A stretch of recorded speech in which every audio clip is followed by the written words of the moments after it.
Holy crap, guys, it has been 6 months, half a year without Vancity Audi content. I took a little bit of a break for my mental well-being, my financial well-being, and just to get grounded again. But just so you know, we've been hard at work on the RS3. We've been through a ton of different stages with this RS3 build. Number one, we rebuilt the car and we upgraded a ton of hardware. Number two, we data logged the crap out of this car and we have a Unitronic tune for this TTE 855 now. Once we had that dialed in, we got to the drag strip to see how well we could do.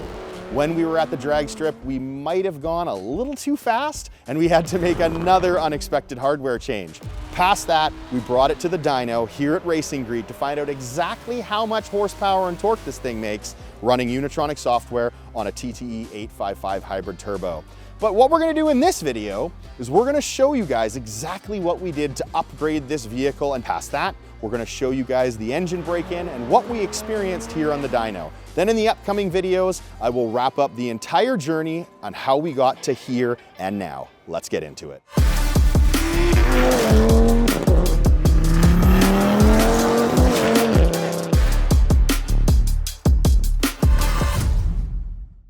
Now, before we get back to Racing Grid to break in that motor, I'm going to cover every single modification, change, and upgrade that we made to the RS3 over the past year. There's over 20 different changes that we made, and I'm gonna go through every single one.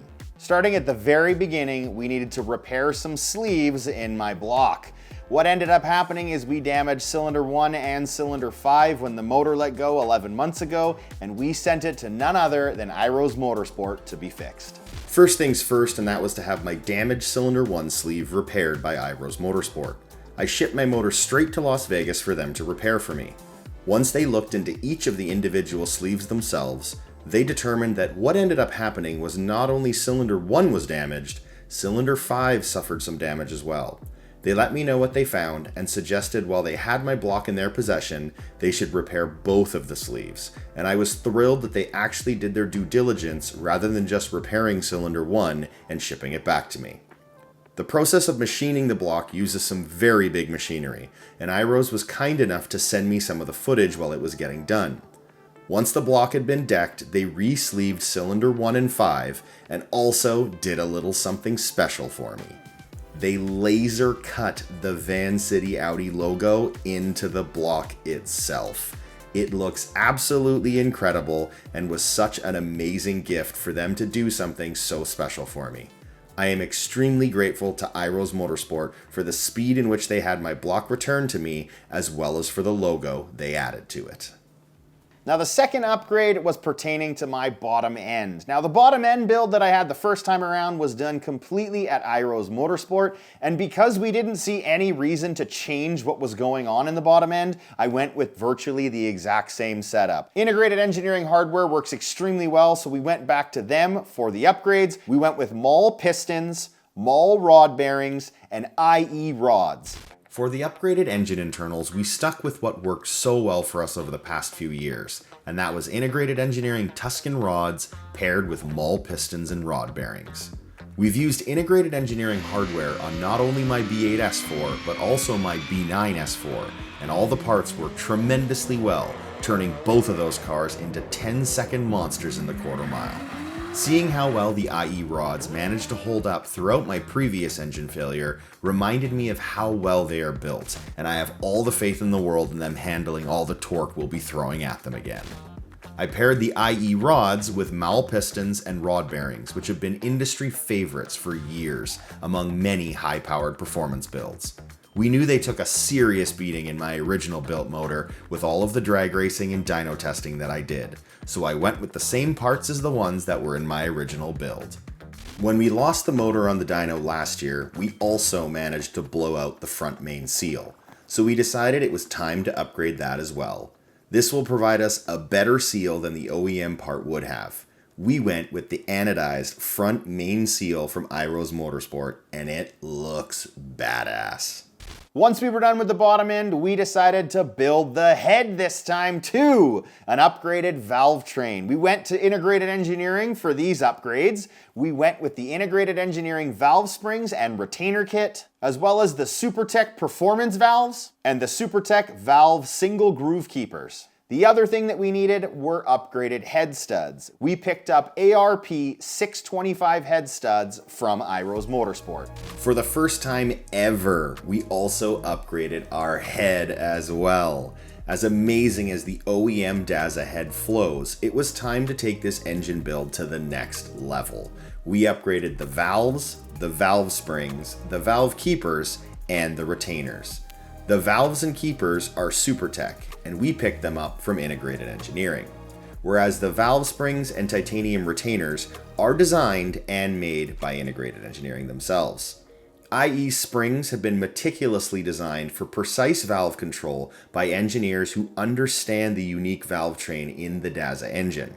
All of these lightweight components should aid in quicker spool, and I'm extremely excited to see if we can witness an increase in spool on the dyno. To lock down the head and make sure it wasn't going anywhere, we replaced our head studs with a brand new set of ARP 625s, which we had also ordered from Iroz Motorsport. As much as the OEM head studs have been proven to work well at hybrid power levels, we have aspirations of one day making the RS3 even bigger and badder than it will be now, so we wanted to future-proof the build with upgraded head studs as well. Once we had the bottom end and the head done, we ended up upgrading the coil packs. I went with CTS Turbo's high performance ignition coils, otherwise known as coil packs. Then we were getting into upgrading the fueling. And when the motor failed last year, I had all of the injectors tested, the direct injectors and the port injectors. The port injectors weren't working as well as they should have been, so we ended up replacing them with another set of Injector Dynamics 1300X port injectors from Unitronic, as well as the Injector Dynamics overlay harness adapter kit. Now, when we replaced those port injectors, we wanted to spice up the fuel rail as well, and we went back to Iroz Motorsport for that upgrade. We went with their Billet fuel rail. What a thing of beauty. Not only does this fuel rail make your engine look way nicer, it comes pre-fit with -6 AN 90 fittings and hardware to make installing the Iroz Motorsport fuel line that much easier. I figured that because we had some hiccups due to the fueling in the past, that upgrading the fuel rail was an excellent idea. It looks way better, and with any luck, it will flow better as well. Now it was time for the turbo, and we decided to go with, yet again, the TTE 855 hybrid turbo from the Turbo Engineers. I love their TTE 700, I love their TTE 777, and the idea was to see what we could do with the TTE 855. I didn't want to give up on that dream, so we went with it again. This time though, TTE sent me a wheel speed sensor so we could see how quick the turbine was spinning. That would be an additional piece of data that Unitronic would be able to use to help tune the turbo. It has been a couple years since we originally installed this turbo on my RS3, and we were determined to get it to work this time around. Unitronic was on board to help me get the tune sorted, and TTE was on board with providing me with a new turbo that had a wheel speed sensor installed like I just mentioned. I have seen data from other custom-tuned TTE 855s where the wheel speed was so high that the turbos were failing. Unitronic and I refused to let that happen, so we were determined to figure out the peak potential of this turbo, all while playing within a safe wheel speed limit, which was provided to us by TTE. We knew it would be a challenge, but we were up to the task. Unitronic and I both stand behind our word, and we knew that by working together, we would be able to see what the TTE 855 could do with a safe and well-developed tune for my RS3. Next, it was time to upgrade the clutches, something that is long overdue in my car. I cannot believe that I've used stock clutches up until this point and got away with it.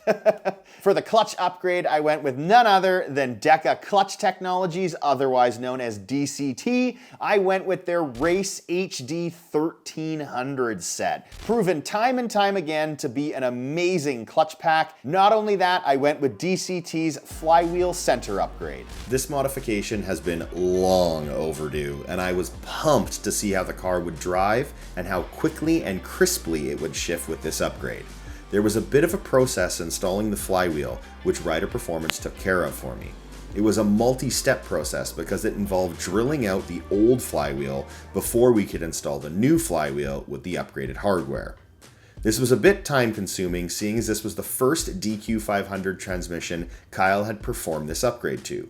He drilled, he buzzed, he hammered out, and finally removed the old flywheel. The drilling he had to do was done with the bits that DCT provided with the kit, which was a very nice touch.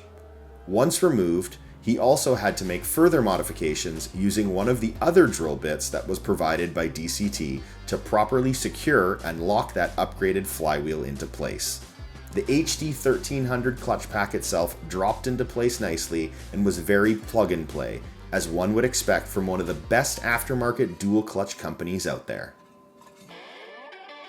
And now moving on to the intercooler, the 1000 core from Iroz Motorsport did some excellent cooling for me for a TTE 700 and TTE 777 power level. But now that we're building the car to be bigger and better, we upgraded the intercooler as well. I went to RS3 Motorsport, which is a Canadian company. I love supporting other Canadian companies, and we went with the 4.5-inch thick intercooler. That thing is a beast. When it came to upgrading the intercooler, we really wanted to future-proof the car, so we went big. The Garrett core that comes as part of RS3's massive 4.5-inch thick intercooler is a beast.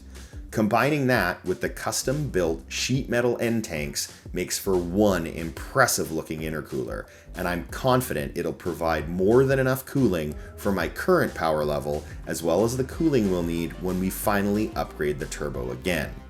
It measured a full inch thicker than the 1000 horsepower core that the Iroz intercooler had, up from 3.5 inches to 4.5 inches thick. Not only did we upgrade our intercooler, we also upgraded our crash bar to a smaller tubular crash bar from RS3. This was not only necessary to get more airflow through the intercooler, but it was also necessary to be able to fit the 4.5-inch thick core behind it. By removing the 1000 horsepower Iroz intercooler and modified OEM crash bar, and then adding the RS3 4.5-inch thick intercooler along with the tubular crash bar, we added a total of 9 pounds to the front of the car. The Iroz intercooler was 24 pounds, and the OEM modified crash bar was only 9 pounds. The RS3 intercooler was 30 pounds, and the tubular crash bar was 12 pounds. A bit more weight on the nose of the car, but able to provide much better cooling for all of my future cooling needs. Now, seeing as the car was down and out, we figured we might as well replace the fuel tank as well. For those of you that are long-term subscribers, you may remember that we had issues with my fuel tank before. We just decided to take the entire thing out and replace it with a new one. We swapped over the Iroz low pressure fuel pump from the old tank to the new tank, and when we did that, all of our issues of the past were gone. We used a used fuel tank from an Audi S3, which is the exact same part number as an Audi RS3. And now it came time to upgrade the drive shaft. There have been a decent amount of failures of drive shafts over the past few years with higher power RS3s, so we thought, let's beef it up a bit. We went to Iroz Motorsport for that upgrade. We utilized the Guibo reinforcement kit that they sell, as well as the drive shaft or prop shaft bolts that they sell as well, which are from ARP. Both of these upgrades were new to Kyle and I, but both were easy to install. Once we had removed the Guibo from the drive shaft, we slid in the reinforcements on both sides of the Guibo with the arrows pointing to the center. Once those were all lined up, we then inserted all of the washers and upgraded drive shaft bolts. We then torqued to spec and were ready to rock. Now, while we were beefing up the drive shaft, we thought, why not use a part that I used on the B9 S4 that I had a great amount of success with too, and that is from JXB Performance. Now, this name is so long, I'm actually gonna read it to you. It is the Driveshaft Center Support Bearing Carrier Upgrade. Let's check that out now. If you're a subscriber to the channel, you may have already seen my install video as well as my reaction to running this part on my B9S4. I love the way it tightened everything up and got rid of any and all excess slop and excess play I had with my driveshaft. It was the exact same install as it was with my B9S4, which wasn't difficult at all. You just have to be careful when lowering and raising your driveshaft. I have been witness to multiple techs breaking driveshafts by not being careful with them, uninstalling and installing them again. As much as you don't have to remove the driveshaft, we had it out due to the extensive repairs that we were doing on the car. When the carrier is installed, it looks great and offers awesome support to your driveshaft to prevent it from moving around too much. Now that we had the motor, the driveshaft, everything was in the car, there were a few remaining pieces that we still wanted to upgrade. The next one was a UniFLEX hardware kit from Unitronic. The plan was always to eventually run a flex fuel tune from Unitronic, so we definitely needed the hardware to be able to do that. Nothing like seeing something that you had planned to do years ago finally happening. We installed the UniFLEX hardware, which is incredibly easy to install. Unitronic put together such an amazingly awesome plug-and-play flex fuel device that ties right into your system. We've already showcased how fantastic Unitronic's UniFLEX software and hardware work on the IMS 750HS Turbo, which I've showcased on the channel, and I can't wait to see how good it is on my RS3 with the TTE 855. Now, over the past few years, there's been some advancements in Iroz Motorsport's oil catch can. I purchased mine many moons ago, but they've come out with an upgraded version, and we upgraded to the Stage 2 kit. My original catch can was one of the very first designs that came from Iroz Motorsport. It even had the original logo on it. The design is now slightly different with different fittings as well. It also came with a new connector to the PCV, which REITER Performance installed, as well as some new rubber hoses, which was a very nice touch. While we went with the Stage 2 Iroz Motorsport offering, there is also a Stage 3 version that relieves additional crankcase pressure once you start making huge power. We may end up upgrading to that down the road to see if there is any noticeable difference in power. As for the last hardware upgrade, we installed another product from CTS Turbo. We installed the Subframe bushing kit, otherwise known as a dead set kit for the subframe. With how many times we have dropped the subframe on my RS3, it just felt like the right choice to install this kit from CTS Turbo. It was a very straightforward kit to install and went in without any hiccups or issues. Now, when I need to drop my subframe in the future, it will be much easier to make sure everything is in line rather than worrying about screwing up the placement of the subframe and needing to get another alignment done. And now that I've covered all of the hardware, let's get into the software. I am still continuing to use Unitronic, but this time around, we're going to be using their Stage 3 UniFLEX software. So I'll be able to run anything from 91 all the way up to E85 while utilizing my TTE 855. Well, that wraps it up, guys. You know every single hardware and software upgrade, the whole darn list. Now it's time to get back to racing greed. Let's start that engine break-in and start making some jam.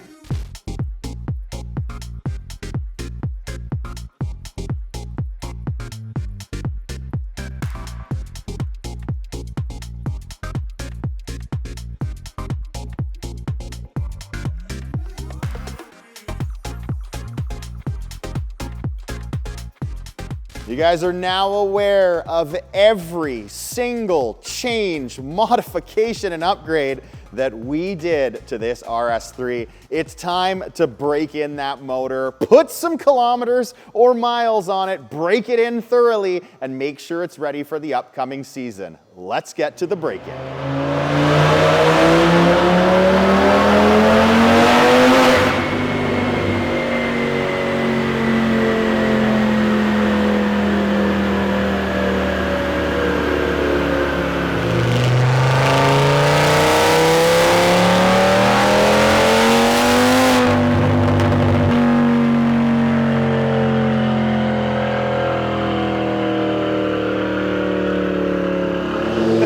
Been down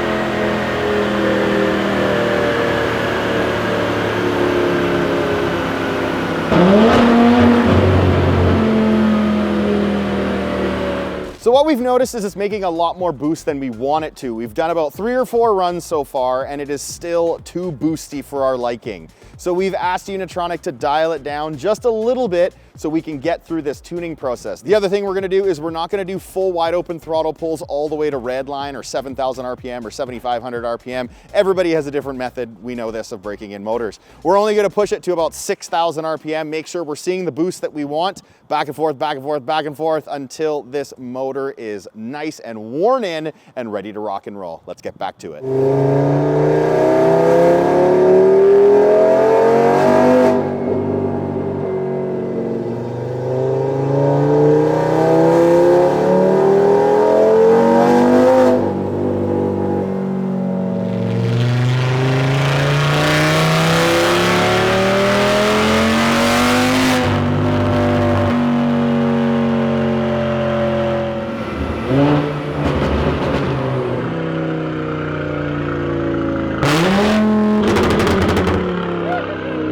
Well, now that the break-in is done, we are back at REITER Performance because we have to drain all that break-in oil out. We got to put a new filter in there and put in some fresh oil.